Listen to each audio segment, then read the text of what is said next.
وبارك وسلم تسليما كثيرا كثيرا. अल्लाह तबारक व तआला जे कलाम मुक़द्दस मां सूरतुल फुरक़ान जी 35 नंबर आयत खां तिलावत आहे। अल्लाह साईं आयत के अंदर वाक़िया ज़िक्र करण फरमाई। हज़रत मूसा अलैहिस्सलाम जो वाक़ियो, उन जे भाउ हज़रत हारून अलैहिस्सलाम जो वाक़ियो, नूह अलैहिस्सलाम जी क़ौम जो वाक़ियो, असहाब रस वारनि जो वाक़ियो यानी खूह वारनि जो वाक़ियो, ऐं क़ौम आद जो ऐं क़ौम समूद जो वाक़ियो, ऐं उन खां अलावा ॿिया केतिरा ई ॻोठ जेके आहिनि उते उन्हनि जे साम्हूं गुज़रिया। उन्हनि जा वाक़िया मके जे मुशरिकनि जे साम्हूं गुज़रिया, पर उन जे बावजूदि उन्हनि ईमान न आंदो। अल्लाह तबारक व तआला इन्हनि वाक़िअनि खे ज़िक्र फरमाए करे उम्मत खे इहो सबक़ ॾियणु फरमाई त जहिड़ी तरह अॻियूं उम्मतूं पंहिंजो वक़्तु पूरो करे हिन दुनिया खे छॾे करे हली वियूं, पोइ जिन अल्लाह पाक जे क़ुर खे कूड़ो कयो उहे जहन्नम जे अंदरि किरंदा, ऐं जिन अल्लाह पाक जे क़ुर खे क़बूल कयो उहे जन्नत जे अंदरि दाख़िल थींदा।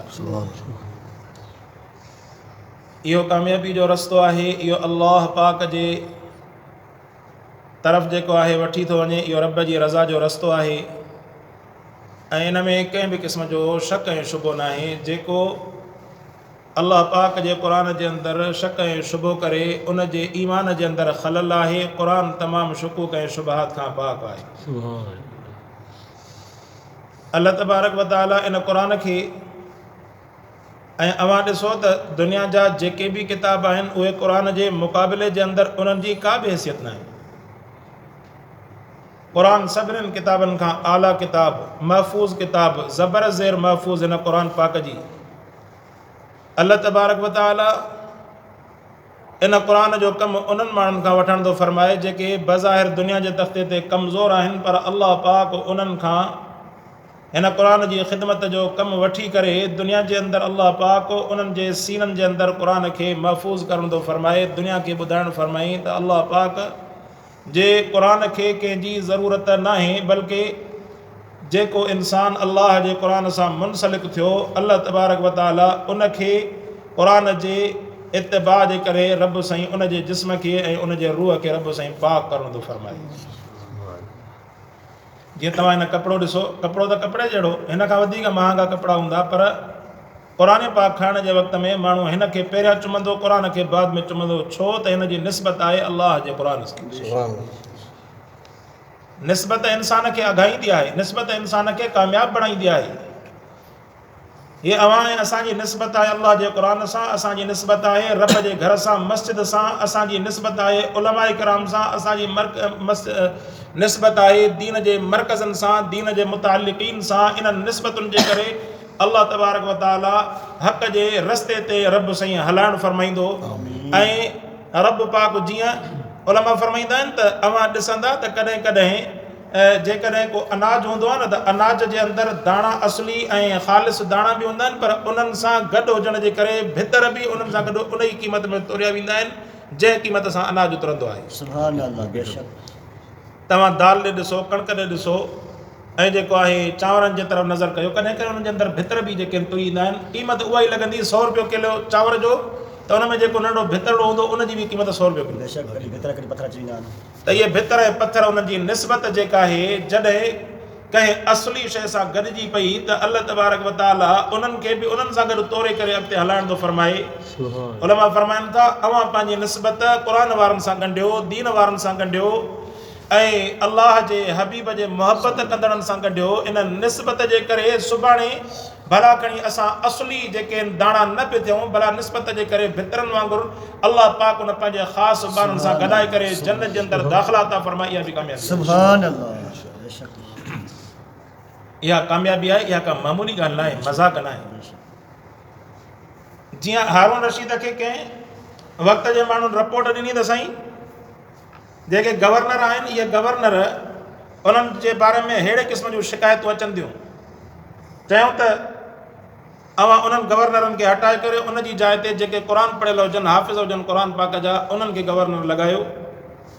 छो त दुनिया वारनि जे अंदरि तालीम भली हुजे पर जेको अल्लाह तबारक व तआला जो ख़ौफ़ जेको हाफ़िज़ जे आलिम जे दीन जे मुतालिक़ जे दिलि जे अंदरि जेको ख़ौफ़ हूंदो उहो आम इंसान जे दिलि में कोन हूंदो। बेशक सुभान अल्लाह अल्लाह तबारक व तआला इन निस्बत वारनि खे रब सां कामयाब बणणु फरमाए। सुभान को निस्बत जेको आहे इन्हनि सां जोड़े त ॾिसे, पंहिंजी निस्बत इन्हनि सां करे त ॾिसे। अल्लाह तबारक व तआला इन जेके असील हूंदा आहिनि न, असीलनि सां अल्लाह पाक खोटनि खे बि कॾहिं कॾहिं उन्हनि जी लाइन में खणी करे अल्लाह पाक अॻिते क्रॉस कराइणु फरमाईंदो। सुभान अल्लाह। सो मुंहिंजा दोस्तो, हीअ अल्लाह पाक जो क़ुरान आहे, हीअ निस्बतूं आहिनि ऐं इन निस्बतुनि जे करे इंसान जुड़ियो पियो आहे अल्लाह तबारक व तआला जे रस्ते सां। हीअ क़ुरान अहिड़ी निस्बत वारो आहे जंहिं क़ुरान जो मुक़ाबिलो काइनात जे तख़्ते ते को बि न करे सघे। बेशक पंहिंजी जाइ ते ग़ैर मुस्लिम ड्राणू भली आणनि, पंहिंजा किताब भली ॾेखारनि, भली खणी क़ुरान जे मथां कूड़ा इल्ज़ाम आणनि, उन्हनि जे मथां घटि वधि ॻाल्हाइनि, बदशत ॻाल्हाइनि, इहानत कनि अल्लाह पाक जे क़ुरान जी, इस्लाम जी इहानत कनि, पर मुक़ाबिले जे अंदरि उहे इस्लाम जे मुक़ाबिले में भला तव्हां को सुहिणो किताब पेश कयो, सुहिणो को मज़हब पेश कयो, सुहिणो को दीन पेश कयो, सॼी काइनात ऊंधी थी पवे, इस्लाम जे मुक़ाबिले जे अंदरि को बि मज़हब काइनात पेश नथी करे सघे। छो त इस्लाम जेको आहे इहो अल्लाह पाक जो ठहियलु दीन आहे। अल्लाह काइनात खे दुनिया जे इंसाननि खां वधीक थो सुञाणे ऐं रब दाइमी थो सुञाणे। इंसान कानून ठाहींदो न, उहो कानून ठाहींदो आर्ज़ी। अॼु हिकिड़ी मौसम आहे, सुभाणे जो हुनखे ख़बर ई न आहे। अल्लाह तबारक व तआला जेको कानून ठाहींदो, रब खे तमामु काइनात खां वाक़िफ़ियत आहे, इल्मु आहे अल्लाह पाक जी ज़ात खे। तंहिंजे करे अल्लाह तबारक व तआला जेको कानून ठाहिणु फरमाईंदो उहो अबदी ऐं दाइमी हूंदो। इंसान जी कामयाबी अल्लाह इन इस्लाम जे कानून जे अंदरि रखणु फरमाईंदो। क़ुरान फरमाए वलक़द आतैना मूसल किताब वजअलना मअहू अख़ाहु हारून वज़ीरा। फरमाई त बेशक असां मूसा अलैहिस्सलाम खे बि किताब ॾिनोसीं ऐं उन सां गॾु उन जे भाउ हारून अलैहिस्सलाम खे उन जो वज़ीर बणायोसीं। फ़क़ुलना इज़हबा इलल क़ौमि अल्लज़ीना कज़्ज़बू बिआयातिना। फरमाए असां ॿिन्हिनि खे हुकुम कयोसीं इज़हबा वञो उन क़ौम जे तरफ़ जन कूड़ो कयो असांजी आयतुनि खे। फरमाए जन असांजी आयतुनि खे कूड़ो कयो, वञो उन क़ौम वारनि जे तरफ़ फदम्मरनाहुम तदमीरा। फरमाई त पोइ जॾहिं उहे उन्हनि जे तरफ़ विया ऐं उन्हनि चवणु न वरितो, फरमाई त पोइ असां उन क़ौम वारनि खे हलाक कयोसीं, असां उन्हनि ताईं पंहिंजो पैगाम पहुचायोसीं। हाणे उन पैगाम ते उन्हनि ईमान न आंदो, ईमान न आणण जे करे अल्लाह पाक उन्हनि जे मथां अज़ाब नाज़िल करे उन्हनि खे हलाकत जे अंदरि दाख़िल करणु फरमायो। हज़रत मूसा ऐं हज़रत हारून अलैहिस्सलाम खे अल्लाह पाक पंहिंजो प्रोग्राम ॾेई करे मोकिलियो, दुनिया वारनि खे ॿुधाईं दुनिया वारो अल्लाह पाक जो जेको पैगाम आहे इहो खणी करे दुनिया जे तख़्ते ते फैलिजी वञो। रब जो प्रोग्राम जेको आहे इहो खणी करे दुनिया जे तख़्ते ते फैलिजी वञो। पोइ उन जे अंदरि जेको आहे इहो इंसानु कॾहिं बि पंहिंजे अमल खे बंदि न करे, जिते जिते दीन जो पैगाम पहुचाए थो, ऐं उहो दीन जो पैगाम सिर्फ़ु नमाज़ जी दावत न आहे, सिर्फ़ु जेका इस्लाम जी दावत न आहे, बल्कि जंहिं जंहिं ते अल्लाह तबारक व तआला जे हुक्म खे माण्हू जेको आहे भॼंदे ॾिसे थो, टुटंदे ॾिसे थो, उन जाइ ते पंहिंजो कुझु न कुझु हिसो एड करे, इहो बि जेको आहे अल्लाह तबारक व तआला जो अल्लाह जे रसूल जो प्रोग्राम आहे। कंहिं माण्हू खे हराम खाईंदे माण्हू ॾिसे थो त माण्हू पंहिंजे अमल सां पंहिंजे कौल सां हुनखे ॿुधाए दादा हीअ अमल जेको आहे तुंहिंजे लाइ सुठो न आहे। के व्याजीअ खे, के जुआरीअ खे, इहो सभु जेके आहिनि दीन जूं निस्बतूं आहिनि। पंहिंजे औलाद खे बुरो अमल कंदे ॾिसे थो, इहे सभु जेके आहिनि दीन जूं निस्बतूं आहिनि। जीअं उन्हनि मूं वटि हिकिड़ो जेको आहे आयो जमात वारो, उन अची करे मूंसां ॻाल्हि कई त साईं मुंहिंजो बचो आहे मोबाइल जे अंदरि गेम आहे हिकिड़ी शैतानी, उन जे अंदरि एॾो मसरूफ़ आहे जो खाइण ते बि गेले गेले करे उनखे खाइण ते विहारींदा आहियूं, उनखे माना उन गेम खे छॾण जे लाइ तयारु न हूंदो आहे, एॾो उनखे नशो आहे। ऐं उन गेम जे ज़रिए सां क़तल बि थियनि था माण्हुनि जा, माण्हुनि जूं जानियूं बि वञनि थियूं। त बाज़ारि जेको मुंहिंजो मशवरो उनजे लाइ हिकिड़ो ॾुखियो हुयो, पर इहा बि हुन सां चङाई मूं चयोमांसि जेकॾहिं भलाई पुॼई त हिन खां मोबाइल खसेजी, मोबाइल खसां त जहिड़ो थो थिए करे, जहिड़ो थिए त थिए, या त गिदू पधर में बंदि करे या जेल में बंदि कराए, सुभाणे पाण बि मरंदी तोखे बि मरी। माना हुनजे लाइ इहा बि हिकिड़ी इस्लाह आहे न, हिकिड़ो माण्हू सुधरण जे लाइ तयारु न आहे त हुनजे लाइ को न को ज़रियो त कढणो पवंदो, न त सुभाणे इहो इंसानु कॾहिं ॾिसो था तव्हां वाक़िया ॾिसो था, केतिरा ई अहिड़ा वाक़िया अचनि था त बाबा पीउ खे फलाणे चयो त मूंखे मोबाइल वठी ॾे, मोटरसाइकिल वठी ॾे, हुनजो हुनजी मोबाइल जी ख़्वाहिश पूरी न कई, राति जो उथियो जेको आहे पीउ क़तल कई, पाण बि ख़ुदि कजी करे, अहिड़ा वाक़िया। चवण जो मतिलबु त इहे सभु जेके आहिनि दीन जा रस्ता आहिनि। फरमाई दफ़ा क़ौम नूह लम्मा कज़्ज़बुर रुसुल, ऐं नूह अलैहिस्सलाम जी क़ौम उन्हनि बि कूड़ो कयो रसूलनि खे, अग़रक़नाहुम वजअलनाहुम लिन्नासि आया, असां उन्हनि खे बि ॿोड़ियोसीं वजअलनाहुम लिन्नासि आया, ऐं उन्हनि खे माण्हुनि जे लाइ निशानी बणायोसीं। त तव्हां ॾिसो हिननि चवण न वरितो असां हिन खे ॿोड़े करे ग़रक़ करे छॾियोसीं। ऐं सिर्फ़ु जेको इहो अज़ाब न आहे जो उन्हनि जे मथां अज़ाब आयो, कंहिंजे मथां पथरनि जो अज़ाब वसियो, कंहिंजे मथां बाहि जो अज़ाब वसियो, कंहिंजे मथां पाणी जो अज़ाब वसियो, सिर्फ़ु इहो अज़ाब न आहे, हे बि अज़ाब आहे। तव्हां ॾिसो त जेकॾहिं माण्हू नमाज़ नथो पढ़े, परेशान आहे, पोइ बि रब जे तरफ़ मुतवजह नथो थिए, इहो बि अज़ाब आहे, इहो बि अलाह पाक जो अज़ाब आहे। तव्हां ॾिसो दुनिया केॾी परेशान आहे, साईं महांगाई आहे, साईं औलाद नाफ़रमान आहे, साईं घर जे अंदरि ॾींहं राति झेड़ो, ज़ाल मुड़ुस पाण में पिया था विढ़नि, रिश्तनि जो क़दुरु कोन्हे, ॾींहं राति जेको आहे इंसान जो हिक ॿिए सां तबाही लॻी पई आहे। पर उनजे बावजूदि इंसानु दुनिया जे अंदरि मुंहुं हणे थो, उन रहमान जे तरफ़ मुंहुं नथो हणे, जंहिं रहमान खे जीअं रहमत उनजे घर जे मथां वसे त अल्लाह तबारक व तआला उनजा सभु जेके शुरूर ऐं फितना आहिनि अल्लाह पाक उनजे घर खां ख़तमु करणु फरमाए, मुतवजह नथो थिए। जीअं इहो हीरोइन जो मिसाल आहे, जीअं हीरोनी हूंदो आहे न, हीरोनी सम्झंदो बि आहे त मां नुक़सानु थो कयां पंहिंजी जान जो, हुनजे बावजूदि हीरोइन कोन थींदी, चोरी कंदो, धोखो कंदो, पंहिंजे घर जा थांव विकिणंदो, हथा की पंहिंजी ज़ाल खां जेको आहे मुट आणी करे हुन खां कपिड़ा ऐं सोन कसे विकिणंदो, पंहिंजी हीरोइन वारो नशो पूरो कंदो, भली खणी न हीरोइन जे अंदरि मरी वञे। सो अहिड़े क़िस्म इहे बि त अज़ाब आहिनि न। इहे जेकॾहिं अलाह जे तरफ़ बानो मुतवजह नथो थिए, सियाणो सम्झे थो पाण खे, दुनिया जा ढेर लॻा पिया आहिनि, त इहो बि अज़ाब आहे जो अलाह पाक जे तरफ़ मुतवजह नथो थिए, रब जे तरफ़ मुतवजह न थींदड़ इंसान इहो बि ॼणंदा अलाह पाक जे तरफ़ खां ॼणंदा अज़ाब जे अंदरि आहे, धुतकारियल आहे। फरमाई त वजअलनाहुम लिन्नासि आया वअअतदना लिज़ालिमीन अज़ाबन अलीमा, ऐं असां तयारु कयोसीं ज़ालिमनि जे लाइ दर्दनाक अज़ाब, ज़ालिमनि जे लाइ जेके ज़ुल्म कनि था न उन्हनि जे लाइ दर्दनाक अज़ाब तयारु कयोसीं। ऐं अवां जेको आहे अलाह जे तरफ़ मुतवजह थी करे त ॾिसो, अवां क़ुर खे पंहिंजे सीने सां लॻाए त ॾिसो, सुनतुनि ते अमल करे त ॾिसो, अलाह जे तरफ़ मुतवजह थी करे त ॾिसो, नमाज़ जे अंदरि तवजो करे ॾिसो, दुनिया जे अंदरि ईमान खे मज़बूत करे त ॾिसो, यकीन ॼाणो अवां जी दुनिया बि जन्नत बणिजी पवंदी। असां क़ुर पढ़ूं था न, इन क़ुर पढ़ण जे करे ऐं रसूल पाक सल्लल्लाहु अलैहि वसल्लम जो फरमान पढ़ण जे करे, इन ॾींहं राति जेको आहे दीन जे इन शुगल जे अंदरि मशगूल हुजण जे करे यकीन ॼाणो असांजे लाइ इहे महांगाई ऐं इहे परेशानियूं आहिनि ई कोन, इहे परेशानियूं आहिनि ई कोन। कॾहिं कॾहिं त यानी दिलि मां अहिड़ा आवाज़ निकिरंदा आहिनि त ए असांजा अलाह, यानी असां एॾा गुनाहगार, रब एॾा कर्म कया थी, एॾियूं ख़ुशियूं ॾिनियूं थी, यकीन ॼाणो दिलि मां अहिड़ा आवाज़ निकिरंदा। इहा छा आहे? अलाह जे क़ुर जी बरकत आहे, रब सां ताल्लुक़ जी निस्बत आहे, जंहिंजे करे एॾे महांगाई जे ज़माने जे अंदरि बि एॾो जेको आहे दीनदार ख़ुशि रहे थो, जो उहो जेको आहे दुआऊं थो करे त मुंहिंजा अलाह मां आहियां त गुनाहगार, रब तुंहिंजा करम आहिनि जो मूंखे एॾियुनि ख़ुशियुनि सां तूं नवाज़ फरमायो। इहे रब जा करम आहिनि इंसान। सो फरमाई त असां जेको आहे ज़ालिमनि जे लाइ अज़ाब खे तयारु कयोसीं, दर्दनाक अज़ाब। वआद व समूद व असहाब रस, फरमाई त आद जी क़ौम, समूद जी क़ौम ऐं असहाब रस, इहा खूह वारी क़ौम, वक़ुरून बैन ज़ालिक कसीरा, इन खां अलावा ॿिया बि ॻोठ जेके आहिनि केतिरा गुज़रिया, असां इन्हनि जे साम्हूं जेके उन्हनि खे तबाह कयोसीं, उन्हनि जूं तबाहियूं ॾिसनि था। वकुल्लन ज़रबना लहुल अमसाल, फरमाई त हर क़िस्म जा मिसाल असां बयानु कयासीं। वकुल्लन तब्बरना तदबीरो, ऐं फरमाई त असां उन्हनि खे तक़सीम त तक़सीम उन्हनि खे ज़िक्र करे ऐं उन्हनि खे तव्हांखे ॿुधायोसीं, इहे सम्झनि था त असांजे साम्हूं अहिड़ा वाक़िया गुज़रिया। वलक़द अतौ अलल क़र्यति लती उमतिरत मतर सऊ, फरमाई त इहे त अहिड़े ॻोठ ते बि आया जंहिंजे मथां अलाह पाक मींहुं वसाइण फरमायो अज़ाब जो। अफलम यकूनु यरौना, इहे नथा ॾिसनि इन्हनि खे, बल कानू ला यरजून नशूरा, हक़ीक़त इहा आहे त इन्हनि खे आख़िरत में ॿीहर उथण जी उमेद कोन्हे, इहे सम्झंदा त असां उथंदासीं कोन, या त मरी वेंदासीं। जीअं वाणी जो नज़रियो आहे, वाणी चवंदो त असांजे जिस्म खे साड़ियो, रूह निकिरी वई ॿिए जिस्म जे अंदरि हलियो वेंदो, माना उद करे ॿिए जिस्म जे अंदरि वरी नओं जनम वठंदो। असांजे लाइ जन्नत जनम आहे, 7 जनमनि ताईं इहो पियो, इहो रूह पियो फिरंदो, वाणी जो नज़रियो। सो फरमाई हक़ीक़त इहा आहे, ईमान वारे जो कमु आहे, आख़िरत ते ईमान रखे, जॾहिं हिन दुनिया खे छॾींदे इंसान आख़िरत जे अंदरि अल्लाह तबारक व तआला वटि ज़रूरु थींदो। व इदा रऊक यत्तखिज़ूनक इल्ला हुज़वा, ऐं फरमाईंदा प्यारा जॾहिं अव्हां खे ॾिसनि था न, ईअं तखिज़ूनक इल्ला हुज़वा, पाण में हिक ॿिए सां मस्ख़री कंदा आहिनि, मज़ाक़ कंदा आहिनि। जीअं मूं तव्हांखे हुननि जी मिसाल ॾिनमि, बाबा जेको हमरा सॾे में ॿिए खे मुला जेको आहे बज़ाहिर को ख़राबु लफ़्ज़ कोन्हे, पर माण्हू हिकारत जे अंदाज़ में सॾे थो ॿिए खे ख़राबु लॻे।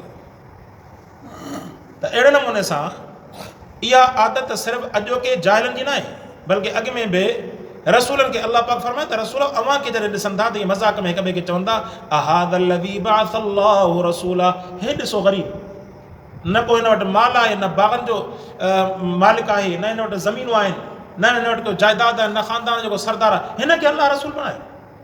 इहे काफ़िर हिक ॿिए खे चवंदा। जीअं अॼोके ज़माने में अव्हां ॾिसो न, चवंदा बाबा ख़बर आहे दीन ते वरी तव्हां आयो, दीन ते रसूल अचे तव्हांजे हक़ लधो, बाक़ी सभु जेके आहिनि जाइल आहिनि। ऐं दुनिया जे तख़्ते ते जिन तरक़ियूं कयूं, जिन जहाज़ ठाहिया, जिन जेको हेॾी वॾी तरक़ी कई, सभु जाइल आहिनि। अव्हां जे करे का बि शइ न ठाही दुनिया जे तख़्ते ते, तव्हांजे आलिमनि ते पढ़ियो, तव्हांखे छा हक़ मिलियो? इहा अॻियनि जेको आहे इन्हनि जी सुनत। हालांकि अल्लाह तबारक व तआला रसूलनि खे को दुनिया जी तरक़ी जे लाइ कोन मोकिलणु फरमायो। जो जीअं अॼोका माण्हू असांखां सवाल कंदा आहिनि, तव्हां मुला जेको कहिड़े कम जा, न मज़दूरी करण जहिड़ा, न वरी का साइंस ऐं इंजीनियर थियण जहिड़ा, रुगो वेठा क़ुर पढ़ो, बाक़ी त को अकुल अथव ई कोन। अलाह जे रसूलनि जो कमु कहिड़ो हुयो? कोई साइंसदान हुया जो? अलाह जा रसूल इंजीनियर हुया?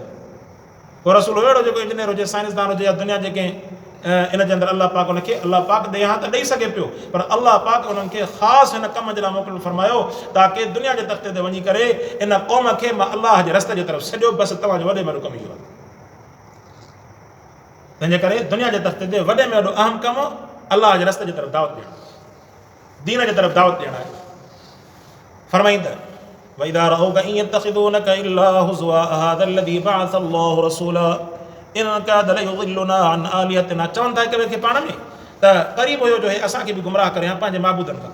लौला अन सबरना अलैहा, जेकॾहिं असां हिते रुकिजी न बीहूं हा त असांखे गुमराह करे हा। वसौफ यअलमून, अल्लाह फरमाईंदा अन क़रीब इन्हनि खे ख़बर पवंदी, ॾिसंदा जॾहिं अज़ाब खे, पोइ इन्हनि खे ख़बर पवंदी त जन्नत में केरु थो वञे, जहन्नम जे अंदरि गुमराह करे अल्लाह कंहिंखे थो छॾाए।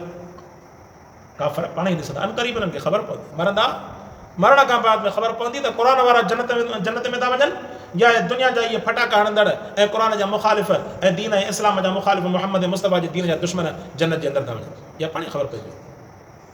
बसि ॻाल्हि सिधी आहे, जॾहिं माण्हू दावत ॾेई करे इंतिहा ते पहुचंदो, जॾहिं अॻिले खे न वञिणो हूंदो, उन जे लाइ क़ुर इहो रस्तो ॾेखारणु फरमायो, बाबा हीन यरौनल अज़ाब, आख़िरत में जॾहिं अज़ाब खे ॾिसंदा पाणी तव्हां रड़ियूं कंदा त वाक़ई यार नमाज़ी जन्नत में ईंदा, बेनमाज़ी जहन्नम में वेंदा।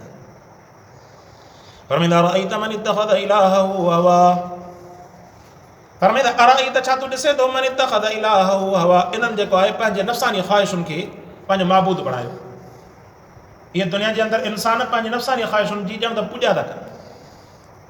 जेको बि पंहिंजी नफ़सानी ख़्वाहिश जो पुॼारी आहे, इहो ॼण त अलाह पाक जे मथां ईमान कामिल कोन थो रहे। जेकॾहिं को हराम खाए थो, हुन ते मुतमइन आहे, इहो नफ़सानी ख़्वाहिश जो पुॼारी। ॾींहं राति जेको आहे बंगलनि ठाहिण में ऐं जाइदाद वठण में ऐं ज़मीनदारी करण में पूरो अलाह जी तरफ़ तवजो न हुजे, इहा बि नफ़सानी ख़्वाहिश हिन जो माबूद बणिजी पई। ॾींहं राति औलाद जे आबाद करण में, घर जे आबाद करण में अलाह जे तरफ़ रस्तो ई कोन, मोहम्मद मुस्तफ़ा जे दीन जे तरफ़ रस्तो ई कोन, ऐं ईमान जे तरफ़ तवजो ई कोन, इहो बि ॼण त पंहिंजे घर खे ऐं पंहिंजे बच्चनि खे ॼण त पंहिंजो माबूद बणाए छॾियो। असुल माबूद ज़ात मुंहिंजे अलाह पाक जी आहे। अलाह पाक जे माबूदियत में पंहिंजी ज़िंदगी गुज़ारे, उन खां बाद में दुनिया जेका आहे ज़रूरत आहे, जीअं मिसाल ॾींदा आहिनि न त जीअं अवां ज़रूरत जो मिसाल ईअं आहे, जीअं अवां खां जेकॾहिं को माण्हू पुछे, त तव्हां को कमु न कंदा हुजो, तव्हां खां को माण्हू पुछे त छा कंदा आहियो, तव्हां चओ त मां ॾींहं राति सुतो पियो हूंदो आहियां, मानी खाईंदो आहियां ऐं जेको आहे वॉशरूम ईंदो आहियां, टोरो कंदो आहियां, बसि इहो ई मुंहिंजो कमु आहे। इहो कमु आहे न, इहा त ज़रूरत आहे न, इहा त ज़रूरत आहे न, इहा त इंसान जी मक़सदु कोन्हे। इहो त अहिड़े नमूने सां ॿार बच्चा पालणु, खाइणु पीअणु, उथणु सुम्हणु, इहो मक़सदु कोन्हे हयात जो। वमा ख़लक़तुल जिन्न वल इंसा इल्ला लियअबुदून, ज़िंदगी जो मक़सदु अलाह पाक जी इबादत आहे। जे दुनिया में अवां जेकॾहिं को दुकानु खोलींदा, को कारोबार कंदा, को नौकिरी कंदा, को कमु कंदा, अवां ॿुधाईंदा त साईं मां फिराणो कमु कंदो आहियां, मां जेको आहे फिराणी शइ जी जेको आहे सेल कंदो आहियां, मां दुकानु खोलियो आहे, मां रेड़ो हलाईंदो आहियां, मां मज़दूरी कंदो आहियां, इहो कमु आहे। पर जेकॾहिं को माण्हू चए त मां खाईंदो आहियां, वॉशरूम ईंदो आहियां, सुम्हंदो आहियां, इहो कमु त कोन्हे, इहा त ज़रूरत आहे। अहिड़े नमूने सां हे दुनिया जो जेके कमकार आहिनि न, पंहिंजा बच्चा पालणु, पंहिंजो घर ठाहिणु, तामीरात करणु, ऐं ॾींहं राति इन फ़िक्र में ज़रूरत कोन्हे, कमु कोन्हे, माना मक़सदु हयात न आहे, ज़िंदगी जो मक़सदु न आहे, ज़िंदगी जो मक़सदु अलाह पाक जी इबादत आहे। फरमाईंदा अरअयत मन इत्तख़ज़ इलाहहु हवा, छा नथो ॾिसे इन्हनि खे, इन्हनि वरितो आहे पंहिंजे नफ़सानी ख़्वाहिशुनि खे माबूद बणाए। अफ़अंत तकूनु अलैहि वकीला, फरमाई प्यारा पोइ ॾिसंदे तूं इन्हनि जे मथां इन्हनि खे वकील, इन्हनि जे मथां वरी दलालत करे वरी तव्हांखे सम्झाईंदा त अकुलमंद बि असां वाह जो कमु कयूं था, तव्हां त चरिया आहियो। अम तहसब अन अक्सरहुम यस्माऊन, प्यारा तूं ॾिसे थो, गुमान करे थो, अक्सर माण्हू अहिड़ा आहिनि जेके ॿुधनि था, औ याक़िलून या सम्झनि पिया था, इन्हुम इल्ला कल अनआम बल हुम अज़ल्लु सबीला, जॾहिं हक़ खे ॿुधनि पिया था, उनजे बावजूद में नथा अचनि दीन जे तरफ़, इन्हनि जो मिसाल जानवरनि वांगुरु आहे। केतिरा ई माण्हू चवंदा आहिनि असां सम्झूं था, नमाज़ नथा पढ़ूं, निभागा असांजो, पर हाणे छा कयूं, इहो वजह कोन्हे, इहो ऐं जानवर ॻाल्हि हिकु आहे, इहो ऐं जानवर हिकु ॻाल्हि आहे। जीअं चवंदा आहिनि न त हर जानवर जेको फ़ख़ुरु कंदो आहे त मुंहिंजा अलाह गॾु फ़ख़ुरु कंदो, मुंहिंजा अलाह मूंखे गॾु बणाई, कुतो न बणाई, कुतो फ़ख़ुरु कंदो, मुंहिंजा अलाह मूंखे भला कुतो बणाई, सूअर न बणाई। ऐं सूअर चवंदा आहिनि त अलाह पाक जो शुक्र अदा कंदो आहे ए मुंहिंजा अलाह मूंखे भला सूअर बणाई भला कम अज़ कम बेनमाज़ी इंसान त न बणाई बेनमाज़ी हुजणु एॾो जेको आहे ख़राबु अमल आहे बेनमाज़ी जीअं हज़रत उमर साईं जे बारे में चए थो न हुनखे वञी करे कंहिं दान ॾिनी त साईं मुंहिंजो तेल किरी पियो इहा ज़मीन मुंहिंजो तेल खाई वई हज़रत उमर साईं हुनखे पर्ची लिखी करे चई त इहा पर्ची वञी करे उते ज़मीन जी जॻह ते वञी रखो ज़मीन जी जॻह ते वञी करे रखी त तेल जेको ज़मीन ॿाहिरि कढी ईंदो उन पंहिंजे थांव में या कंहिं बि शइ में हुनखे महफ़ूज़ कयो ऐं उहा पर्ची बाद में खोले जो ॾिठी हुन ते छा लिखियलु आहे तेल ॿाहिरि ज़मीन खां निकिरी आयो त चवंदा हज़रत उमर हुन में लिखियो हुयो त ए ज़मीन पंहिंजो हिन जी अमानत हिनखे वापसि कर न त सुभाणे जेको बेनमाज़ी मरंदो न उहो तुंहिंजे हिन जॻह ते पूरी थो बेनमाज़ी खां नफ़रत जे करे ज़मीन पंहिंजी शइ वापसि मुंहिंजी जॻह ते बेनमाज़ी न पूरी करे फरमाईंदा इनम इल्ला कल अनाम इहे जेके अल्लाह जा नाफ़रमान आहिनि इन्हनि जो मिसाल जानवरनि वांगुरु आहे बल अदल सबीला इहे जेके आहिनि गुमराही वारे रस्ते ते आहिनि अल्लाह पाक खां दुआ आहे अल्लाह से क़ुर खे सम्झण अमल करण जी तौफ़ीक़ अता फरमाए।